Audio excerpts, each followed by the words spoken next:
ఇలా హిందూస్ని ముస్లిమ్స్ని డిఫరెన్షియేట్ చేసి మాట్లాడతా అని చెప్పి నా జీవితంలో నేను ఎప్పుడు అనుకోలేదు, మాట్లాడాలని కూడా అనుకోలేదు. కానీ ఈరోజు మాట్లాడాల్సి వస్తుంది. ఎందుకంటే మన ఇండియాలో ఉండే కొంతమంది అసలు ఎందుకు ఇలా ఇంత డంబ్గా బిహేవ్ చేస్తున్నారు అనేది అర్థం కావట్లేదు.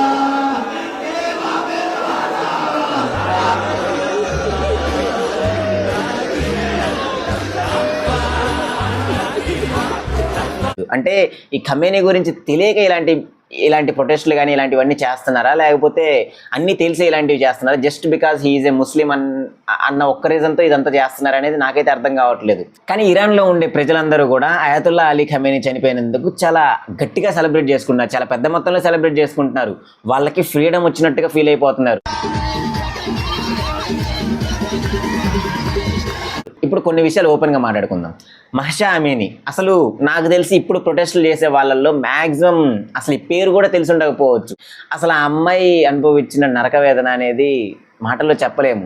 జస్ట్ హిజాబ్, ఆ బుర్కా ఉంటుంది కదా, అది జస్ట్ కొంచెం కనపడేలాగా వేసుకుంది అన్న ఒక్క రీజన్తో ఆ అమ్మాయిని పోలీసులు, అంటే అక్కడ ఇరాన్లో స్పెషల్గా మోరల్ పోలీస్ అని చెప్పి వాళ్ళు ఒక టీం ఉంటుంది, వాళ్ళు ఆ అమ్మాయిని తీసుకెళ్ళి పోలీస్ స్టేషన్లో టార్చర్ అనుభవించేలాగా చేసి మరీ చంపేశారు. అమ్మాయి చనిపోయింది. ఇలా బయటకు వచ్చిన న్యూస్ అంతా కూడా జస్ట్ 1% మాత్రమే.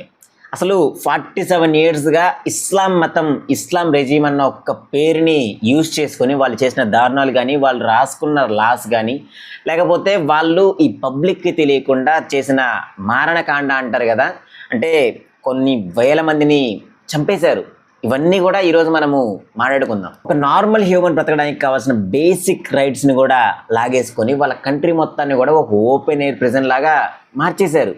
అండ్ సీక్రెట్ పోలీస్ రైట్స్ చేస్తున్నారు. నెక్స్ట్ ఇంటర్నెట్ మొత్తం కూడా బ్లాక్అవుట్ చేసేసి అసలు ఆ కంట్రీలో ఉండే జనాల్ని, పబ్లిక్ని, సివిలియన్స్ని పిట్టల్ని కాల్చినట్టు కాల్చి చంపేశారు. అండ్ ఇంకొక ఇంపార్టెంట్ థింగ్ ఏంటో చెప్పనా, వైట్ టార్చర్. ఈ పేరుని బేసిక్గా అసలు మనం ఎప్పుడు కూడా పెద్దగా అంటే యూజ్ చేయాల్సిన అవసరం వచ్చి ఉండకపోవచ్చు, కానీ అసలు ఈ వైట్ టార్చర్ అనేది ఒక సైకలాజికల్ గేమ్ లాంటిది. అంటే సైకలాజికల్ ఇల్యూషన్స్ అన్నీ కూడా క్రియేట్ చేస్తుంది. ఇవన్నీ కూడా వాళ్ళ లైఫ్లో అంటే కొంతమంది జనాలను తీసుకెళ్ళి అక్కడికి ఈ వైట్ టార్చర్ని పెట్టి వాళ్ళని సైకలాజికల్గా కంప్లీట్గా చేంజ్ చేసేవాడు. అసలు ఈ వైట్ టార్చర్ అంటే చాలా ఘోరమైన సిచ్యువేషన్. వీటన్నిటి గురించి కూడా మనం ఈరోజు కంప్లీట్గా మాట్లాడుకుందాం. Welcome to మెట్వర్స్.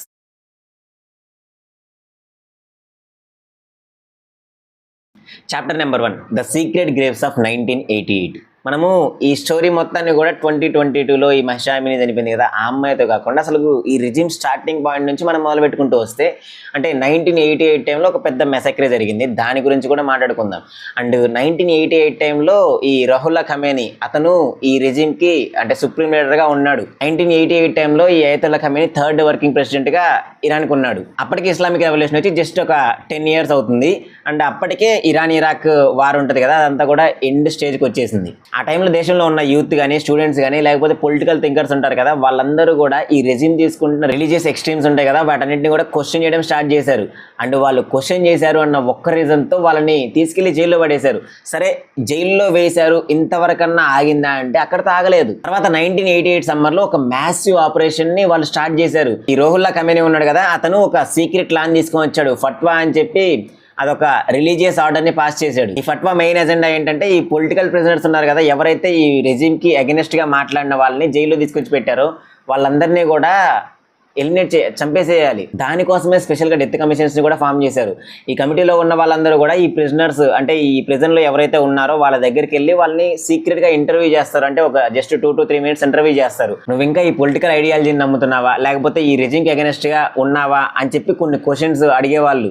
ఒకవేళ అక్కడ ఉన్న ప్రిజనర్స్ కానీ కొంచెం తడబడినా కానీ, లేకపోతే నేను ధైర్యంగా నేను చేస్తాను, నేను ఇలానే ఉంటాను అని ఎవరైనా చెప్పినా కానీ సరే వాళ్ళని వెంటనే చంపేయడం కానీ, లేకపోతే సైకలాజికల్గా, ఫిజికల్గా టార్చర్ చేసి మరీ చంపడం కానీ వాళ్ళు అప్పుడు డిసైడ్ అవుతారు. ఇలా ఇంటర్వ్యూ ప్రాసెస్ ఇదంతా అయిపోయిన తర్వాత రోజుకి కొన్ని 100 మందిని ఈ క్రేన్స్కి ఊరేసి చంపేసేవాళ్ళు. అండ్ వాళ్ళ డెడ్ బాడీస్ని ట్రక్స్లో వేసి మరి ఈ ఖావరాన్ అని చెప్పి ఒక సీక్రెట్ మాస్ గ్రేవ్ యార్డ్ ఉంటుంది అక్కడ, అంటే ఇది తెహరాన్లో ఉంటుంది.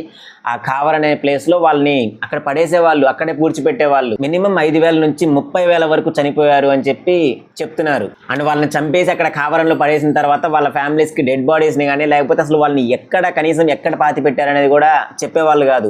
జస్ట్ వచ్చి వాళ్ళ బట్టలు అంటే వాళ్ళ బ్యాగ్ బట్టలు వాళ్ళ థింగ్స్ ఉంటాయి కదా అవన్నీ కూడా అప్పగించి వెళ్ళేవాళ్ళు. అండ్ వీళ్ళు చెప్పిన తర్వాత అంటే ఇప్పుడు ఫర్ ఎగ్జాంపుల్ వాళ్ళ అబ్బాయి కానీ వాళ్ళ ఎవరైనా కానీ సరే చనిపోయారు అని చెప్పిన తర్వాత అక్కడ ఉన్న ఆడవాళ్ళు కానీ లేకపోతే అక్కడ వాళ్ళ ఫ్యామిలీ మెంబర్స్ కానీ ఎవరైనా కానీ ఏడిస్తే ఇంకా వాళ్ళ పని అంతే, ఏదో ఒక లా పేరు చెప్పి వాళ్ళని కూడా టార్చర్ చేసేవాళ్ళు. అసలు అక్కడ ఎవరు కూడా ఏడవడానికి లేదు అండ్ ఫ్యూనరల్కి అటెండ్ అవ్వడానికి లేదు, ఇలా వార్నింగ్లు ఇచ్చి మరీ వెళ్ళేవాళ్ళు. అసలు ఒక్క మాటలో చెప్పాలంటే భయాన్ని ఒక వెపన్గా మార్చుకునే రోజులవి. వీడియోలో ముందుకెళ్లే ముందు ఒక విషయం, మన ఛానల్లో వీడియోస్ అన్నీ కూడా ఒకసారి చూడండి. నేను రెగ్యులర్గా అప్డేట్స్ ఇస్తూనే ఉంటాను. మీకు ఖచ్చితంగా వర్త్ అనిపిస్తే సపోర్ట్ చేయండి. అండ్ నాలాగా చిన్న క్రియేటర్స్ ఎవరైనా ఉన్నా కానీ సరే వాళ్ళకి కొంచెం సపోర్ట్ చేసి హెల్ప్ చేయండి. Now chapter number 2, the walls of Evin and white torture. అసలు ఇది ఇందాకటి దానికంటే కూడా ఇంకా ఘోరం. అసలు అంటే ఈ 1988లో జరిగిన ఈ మ్యాసక్రే ఉంటుంది కదా, దానికంటే ఘోరమైన సిచ్యువేషన్ వీళ్ళు ఫేస్ చేస్తారు. అంటే వీళ్ళని ఎలాంటి టార్చర్ చేయరు, అంటే ఫిజికల్గా ఎలాంటి టార్చర్ ఉండదు. దాని గురించి ఇప్పుడు మాట్లాడుకుందాం. ఈ ఎవిన్ ప్రిజన్ గురించి మాట్లాడుకోవాలి అంటే టెహరాన్కి నార్త్లో ఉన్న ఈ ప్రిజన్ని ఎవిన్ యూనివర్సిటీ అని కూడా అంటారు. ఎందుకంటే అక్కడ ఉన్న వాళ్ళందరూ కూడా టాప్ మోస్ట్ సైంటిస్టులు కానీ ఫిల్మ్ మేకర్స్ కానీ క్రియేటివ్ థింకర్స్ ఎవరైనా కానీ సరే కొంచెం గొప్పగా ఆలోచించే వాళ్ళు ఉంటారు కదా, వాళ్ళందరినీ తీసుకొచ్చి అక్కడ పడేసేవాళ్ళు. When I was taken to the main prison compound, I spent 116 days with 3 suicide attempts, as I was luckily many of them innocent, highly educated, highly intelligent, so we started exchanging knowledge and creating societies. కానీ ఇక్కడ physical torture లాంటిది ఏమి ఉండదు, కానీ వాళ్ళ మైండ్ని destroy చేసే ఒక కాన్సెప్ట్ అనమాట. దీన్నే వైట్ టార్చర్ అని కూడా అంటారు. ఇది ఏ టైప్ ఆఫ్ టార్చర్ అంటే అక్కడ మిమ్మల్ని ఎవరు కూడా కొట్టరు, అసలు మీ మీద చెయ్యి కూడా వేయరు, అసలు జస్ట్ మిమ్మల్ని తీసుకెళ్ళి ఒక రూమ్లో పెడతారు అంతే. ఆ రూమ్ అంతా కూడా ప్యూర్ వైట్ కలర్లో ఉంటుంది. వాల్స్ కానీ ఫ్లోర్స్ కానీ సీలింగ్ కానీ లేకపోతే బ్రైట్ లైట్ కానీ ఇవన్నీ కూడా చాలా వైట్ కలర్లో ఉంటుంది. అలానే వేసుకునే బట్టలు కానీ అండ్ వాళ్ళు పెట్టే ఫుడ్ మోస్ట్లీ రైస్ ఇలాంటిది పెడతారు. అండ్ మోస్ట్ ఇంపార్టెంట్లీ రూమ్కి ఎలాంటి సౌండ్ వినపడదు. అక్కడికి వచ్చే గార్డ్స్ కూడా వాళ్ళు స్పెషల్ ప్యాడెడ్ షూస్కి అవి ఉంటాయి కదా, అవి వేసుకొని వస్తారు, అంటే సౌండ్ ప్రూఫ్ అనమాట. అసలు వాళ్ళు వచ్చేటప్పుడు ఎలాంటి సౌండ్ ఉండదు. వీళ్ళ మెయిన్ కాన్సెప్ట్ ఏంటి అంటే సెన్సరీ డిప్రివేషన్. జస్ట్ ఇమాజిన్, రోజుకి రాత్రి అనేది ఉండదు, అసలు మనుషుల మాటలు వినపడవు, కలర్స్ కనిపించవు, అసలు ఎక్కడ ఏం జరుగుతుంది అనేది ఎవ్వరికీ అర్థం కాదు. ఎన్ని రోజులైనా ఎన్ని నెలలైనా కూడా సరే ఆ వైట్ రూమ్లో మాత్రమే ఉండాలి. కొన్ని రోజులకి అక్కడ ఉన్న ప్రిజనర్స్కి వాళ్ళ మైండ్ మీద వాళ్ళకే కంట్రోల్ తప్పిపోతుంది. హాల్యూసినేషన్ స్టార్ట్ అవుతాయి, వాళ్ళ ఐడెంటిటీని కూడా వాళ్ళు మర్చిపోతారు. ఆమ్నెస్టీ ఇంటర్నేషనల్కి ఒక ప్రిజనర్ ఇంటర్వ్యూ ఇచ్చాడు. అతను ఏం చెప్తున్నాడంటే, నా పేరెంట్స్ నాకు గుర్తులేరు, నా పేరేంటి అనేది నాకు తెలియదు, అసలు ఆ వైట్ రూమ్ లో నేను ఒక ఘోస్ట్ లాగా పెరిగాను అని చెప్తున్నాడు. ఈ వైట్ టార్చర్ని అనుభవించిన వాళ్ళు బయటకు వచ్చినా కూడా సరే వాళ్ళు నార్మల్ లైఫ్ని లీడ్ చేయలేరు. అసలు వాళ్ళ నీడని చూసినా కానీ సరే వాళ్ళు భయపడే స్థాయికి వచ్చేస్తారు. అంతలా డిస్ట్రాయ్ చేసింది ఈ రెజిమ్ వాళ్ళ లైఫ్ని. Chapter number 3, the internet blackout and bloody November. ఈ అట్రాసిటీస్ అన్నిటికీ కూడా అగెనెస్ట్గా ఎప్పుడైతే ఇక్కడున్న ప్రజలందరూ కూడా ప్రొటెస్ట్కి దిగుతారో, అంటే వాళ్ళ వాయిస్ని రైజ్ చేస్తారో, ఆ టైంలో అసలు ఒక బ్లడ్ బాత్ జరిగేది. 1999లో అక్కడ ఉన్న స్టూడెంట్స్ ఇలాంటి ఇష్యూస్ మీద ప్రొటెస్టులు చేస్తే వాళ్ళు ఆ యూనివర్సిటీ రూమ్స్ లోపలికి వచ్చి నిద్రపోతున్న వాళ్ళని, ఆ స్టూడెంట్స్ని కూడా బయటికి లాక్కొచ్చి మరీ కాల్చి చంపేశారు. 2009లో గ్రీన్ మూమెంట్ అని ఒక ప్రొటెస్ట్ జరుగుతున్నప్పుడు నెడా ఆగా సుల్తాన్ అని చెప్పి ఒక అమ్మాయి, ఆ అమ్మాయి రోడ్డు మీదకి వచ్చి మాట్లాడుతున్నప్పుడు స్నైపర్తో తన చెస్ట్ మీద కాల్చి చంపేశారు, రోడ్డు మీద చంపేశారు. కానీ 2019లో మోస్ట్ టెరిఫైయింగ్ థింగ్ ఒకటి జరిగింది, దాన్ని బ్లడీ నవంబర్ అని కూడా అంటారు. పెట్రోల్ ప్రైస్ అన్ని కూడా సడన్గా 200% పెంచడంతో అక్కడ ఉన్న మిడిల్ క్లాస్ వాళ్ళు, పూర్ వాళ్ళందరూ కూడా వచ్చి ప్రొటెస్టులు చేస్తుంటే గవర్నమెంట్కి భయం పట్టుకుంది. వాళ్ళు ఇంకా డేంజరస్ స్ట్రాటజీని ప్లే చేశారు. దేశం మొత్తం కూడా ఇంటర్నెట్ కంప్లీట్గా షట్ డౌన్ అయిపోయింది. అసలు ఆల్మోస్ట్ 1 వీక్ వరకు అసలు అక్కడ ఇరాన్లో ఏం జరుగుతుంది ఏంటనేది బయట ప్రపంచానికి ఎవరికి ఏం తెలియదు.